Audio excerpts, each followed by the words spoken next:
தந்தை பெரியார் குறித்து பல்வேறு அவதூறுகளை பரப்பி வரும் சீமான் தன்னுடன் வாதிக்க தயாரா என்று சவால் விட்டு வருகிறார். வருகின்ற 22ஆம் தேதி காலை 10 மணி அளவில் சென்னை கடற்கரை சாலையில் ஈசிஆர் சாலையில் நீலாங்கரையில் இருக்கக்கூடிய நாம் தமிழர் கட்சியினுடைய தலைமை ஒருங்கிணைப்பாளர் சீமான் அவருடைய வீடு முற்றுகையிடும் போராட்டத்தை பெரியாரிய கூட்டமைப்பினர் அறிவித்திருக்கிறார்கள்.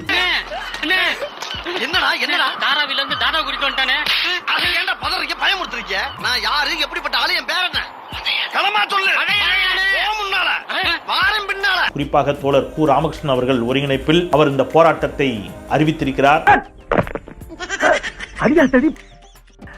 ஆமா, இவங்க இங்க வந்தாங்க. தர்மரை பிடிக்கும் பணியில்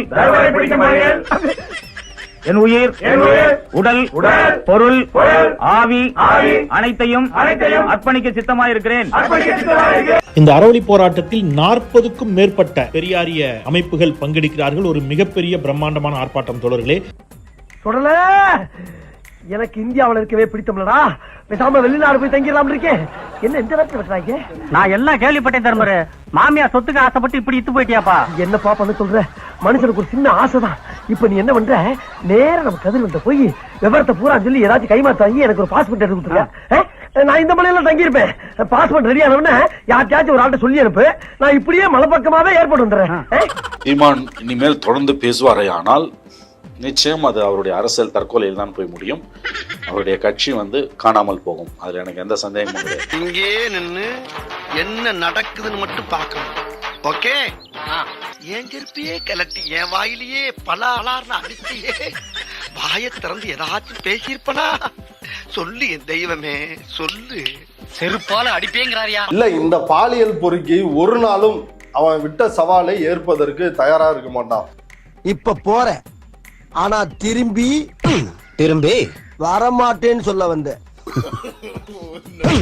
இப்ப நம்ம சவால் விட்டு இருக்கிறோம். யூடியூப் ரூட்டர்ஸ் தோழர் மைனர் சவால் விட்டு இருக்கிறாரு. இவர் அதர்ம மனோஜ் சவால் விட்டு இருக்கிறாரு. இப்படி பலரும் சவால் விட்டு இருக்கிறாங்க. அந்த சவாலை ஏற்கிறோம், எங்க விவாதிக்கலாம் அப்படின்னு சவால் விட்டாச்சு. சரியான ஆளா இருந்தா அவன் விவாதத்திற்கு வரணும். தர்மரே, என்ன மரியாதையா சரணடைஞ்சிரு. முடியாது. சாதாரணமான பிரச்சனையே தேச பிரச்சனை ஆக்கிறாத. இத நான் கணக்குல சேர்க்கவே மாட்டேன். கணக்குல சேர்க்கறதுக்கு நீ என்ன பெரிய பைனான்ஸ் மினிஸ்டரா? மேல ஏற நாய. மாலதியிடம் வேண்டுமானால் அவன் கண்ணீர் விடுவானே ஒழிய அவன் இந்த சவாலை ஏற்றுக்கொண்டு நேரடியாக விவாதத்திற்கு வரமாட்டான். அவன் ஒரு மிகப்பெரிய கோழை.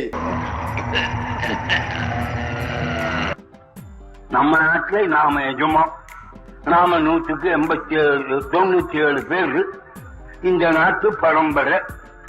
பாப்பா இந்த பொலிக்கு இங்க வந்தவன். நான் இருக்க ராஜா, நீ பயப்படாத. ஐயா, உங்களை பார்த்தோம்னா எனக்கு ஒரு தைரியமே வருது. அந்த கடவுளே கண்ணு முன்னால காட்சி தர்ற மாதிரி இருக்கு. தயவு பண்ணி என்னை கொண்டு எங்க வீட்டுல விட்டுருக்கியா? ஐயா ஐயா, உங்க கால கெஞ்சி கேட்கிறையா. சீமானுக்கு வயசு என்ன? சீமானுக்கு 58 வயது. சீமானுடைய மனைவி கயல்வெளிக்கு எத்தனை வயது? 31 வயசு. சீமானுடைய மாமியார் மனோகரி, காளிமுத்துவினுடைய 2வது மனைவி, தெலுங்கு மனைவி, தெலுங்கச்சி, அந்த அம்மாவுக்கு வயது எத்தனை? 52. அதெல்லாம் பிப்பிளுக்கு மாமு, இது பிப்பா. என்னது பிப்லக் பிப்பாவா? உடலும் உள்ளமும் நலந்தானா? ஏய், பாத்தியாடி வாத்தால கணக்குல பாரு இடமா அது. வெந்த புண்ண வெடிய கொண்டாந்து வைக்கிறான். இப்ப யோசிச்சு பாருங்களேன், யாரு மகள் வயதுள்ள ஒரு பெண்ணை திருமணம் செய்து கொண்டது? 58 வயது சீமானுக்கு 52 வயதுல ஒரு மாமியார் இருக்கிறாங்க. 31 வயதுல மனைவி இருக்கிறாங்க. உண்மையில் சொல்ல போனா மகள் வயதுள்ள ஒரு பெண்ணை திருமணம் செய்து கொண்டது இந்த சைமன் தான்.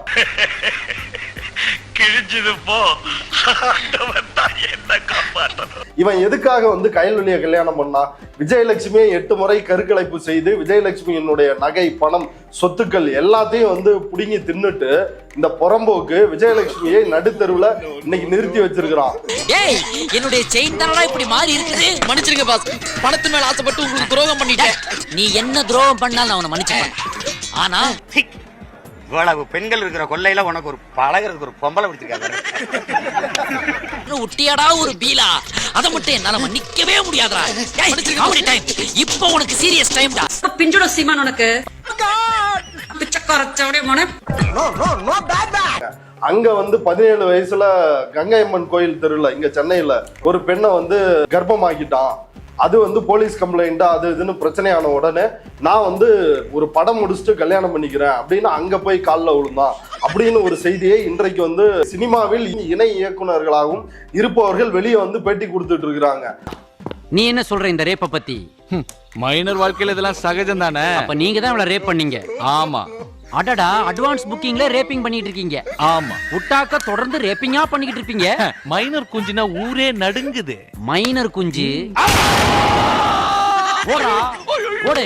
ஈழத்துக்கு போயிருக்கிறான். அங்க போய் ஈழத்தில் உள்ள அங்க ஒரு பெண்மணியை நான் உன்னை கல்யாணம் பண்ணிக்கிறேன், அங்க கைம்பெண்ணை கல்யாணம் பண்றேன்னு அங்க இதே மாதிரி லீலைகளை நடத்தி இருக்கிறான்.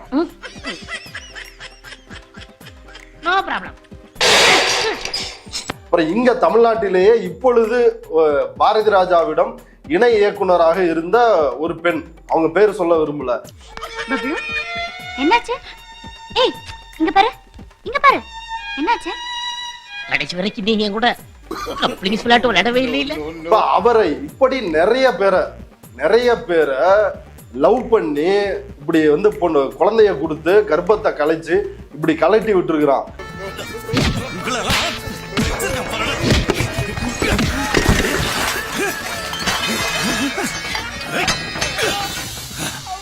Doctor Mokkasamy, hello. ஏண்டா கோட்டை எடுத்து மாட்டிக்கிட்டா? இப்ப இத்தனை பேரை காதலித்து அவர்களை யாரையும் வந்து கல்யாணம் செய்யாத சீமான் ஏன் கயல்விழியை கல்யாணம் செய்கிறார்? ஏன் கல்யாணம் பண்றாருன்னா, காளிமுத்து முன்னாள் சபாநாயகர் அவருடைய இரண்டாவது மனைவி மனோகரி, அவர் வந்து கோடிக்கணக்கில் வந்து சொத்து இருக்குது, ஆயிரக்கணக்கான கோடியில சொத்து இருக்குது. அவங்க பொண்ணை வந்து கல்யாணம் பண்ணிக்கிட்டா லைஃபே வந்து செட்டில் ஆயிரும். அப்படிதான் சொத்துக்காக கல்யாணம் பண்ணிக்கிட்டா அயோக்கிய நாய் தான் இவன். அழகான பொண்ணு அளவில்லாத சொத்தும் அனுபவிக்கிறவன் கையில இருந்தா தான் அழகு. நான் இருந்து அனுபவிக்கலான்னு முடிவு பண்ணிட்டேன். இவனுக்கும் இவனுடைய மனைவி கயல்விழிக்கும் 27 வயசு வித்தியாசம். அழகா லட்சணம். ஆமா 16 வயசா இருக்கும். அதுக்காகத்தான் சொல்றேன், மாப்பிளைக்கு என்ன வயசுன்னு கேட்டா 22. நான் போய் சொல்ல மாட்டேன். ஆமா பெரிய ஹரிச்சந்திரன் பக்கத்து வீட்டு பாத்தியா எல்லாம் கேட்டு மேரிங்க டிஃபரன்ஸ் தெரியா அடிச்சு விடு. 21. எங்க மாப்பிளைக்கு என்ன வயசு ஆகுது? 21. ஹாய் ரமேஷ், நீ எங்க மாப்பிள்ள கூட வந்தியா? நான் தான் மாப்பிள. என்னது, நீதான் மாப்பிள்ளையா? இரு கூடாதா? சரோஜா, ஏற்கனவே இவரை தெரியுமா உனக்கு? இவரு என் கூட படிச்சவருங்க. என்னது, உன் கூட படிச்சவரா? வயசு 21 சொல்றாரு. 21? ரமேஷ், நம்ம 2 பேரும் ஒன்னா சேர்ந்து படிச்ச காலத்துல நீ என் பின்னாடியே சுத்தி வரல. உன்னை பிடிக்கலன்னு சொன்னதுக்கு அப்புறமா நீ எனக்கு லவ் லெட்டர் கொடுக்கல. சாரி. நீ என் கைய பிடிச்சு இழுக்கல. காலு கிடைக்கல, கைய பிடிச்சு எடுத்த. சாரி. இவங்க 2 பேருக்கும் பிறந்த குழந்தை, அது குறித்து பேசக்கூடாது. ஆனா இன்றைக்கு நம்ம ஆளுகளுக்கு எல்லாம் கிளி செத்து போச்சு. 27 வயசு வித்தியாசத்தோட எதற்காக கல்யாணம் பண்ணா? வேறு எந்த காரணமும் இல்லை, சொத்து என்ற ஒரே காரணத்துக்காக தான் கல்யாணம் பண்ணா. ஆஸ்தியும் அழகும் எவ்வளவு அதிகமோ அந்த அளவு ஆபத்தும் அதிகம். ஆனந்த் செல்லையா சாதாரண ஆளு கிடையாது. தமிழ்நாட்டுல இருக்கிற டாப் 10 பணக்காரங்கள ஒருத்தர். தெரிஞ்சிட்டா அவ்வளவுதான். எப்படி தெரியும் செட்டு? இந்த விஷயம் தெரிஞ்ச 2 பேரு நீயும் நானும் மட்டும்தான். அக்கா விஜயலட்சுமி வந்து கேக்குறாங்க, என்ன கேக்குறாங்க, அவன் என்ன ஐஸ்வர்யா ராயா? என் முன்னாடி அவ வந்து நிக்க முடியுமா?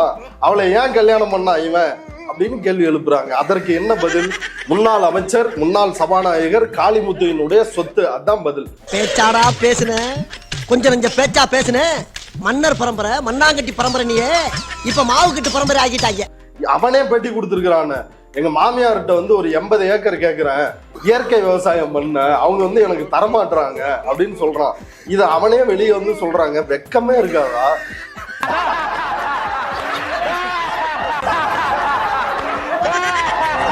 கேவலமான ஒரு ஜென்மம். இவன் வந்து தந்தை பெரியாரை பத்தி பேசுறான். எங்கேயாவது ஒரு இடத்துல சீமான் பெரியாரை இங்க திட்டிட்டீங்க, ஈழத்தாயின்னு ஜெயலலிதாவை சொல்லிட்டீங்க, காட்ட சொல்லு. கட்சியை கலைச்சு விட்டு நான் திரைப்படம் எடுக்க போறேன், வேற வேலைக்கு போறேன். சும்மா எதையாவது பேசணும்ல. அடிப்படை அறிவு இல்லாத சில ஆட்களை வச்சுக்கிட்டு நம்ம வந்து கட்சி நடத்துறோம் அப்படின்னு சொல்லி அவர் பண்ணிட்டு இருக்காரு தவிர அவர்கிட்ட மண்டையிலயும் ஒண்ணும் இல்லை, எதுவும் இல்லை, சும்மா ஏதோ பேசிட்டு இருக்காரு. நான் யாருன்னு போக போக தெரிஞ்சுக்கிறீங்க. போக போக நீ போறதாண்டா தெரியும். அப்புறம் வேற என்னையா தெரியும்? கொம்பு முளைச்சு தலையா. இப்ப முழுக்க முழுக்க சொத்துக்காக கயல்வெளியை கல்யாணம் பண்ண ஒரு நபர் சைமன் செபாஸ்டின். அவன் பெரியாரை பார்த்து கேள்வி கேட்பதற்கு எந்த அருகதையாவது இருக்கிறதா? எங்கண்டாய் தமிழன் கண்டாய், இடையில எங்க கண்டாய் திராவிடனே?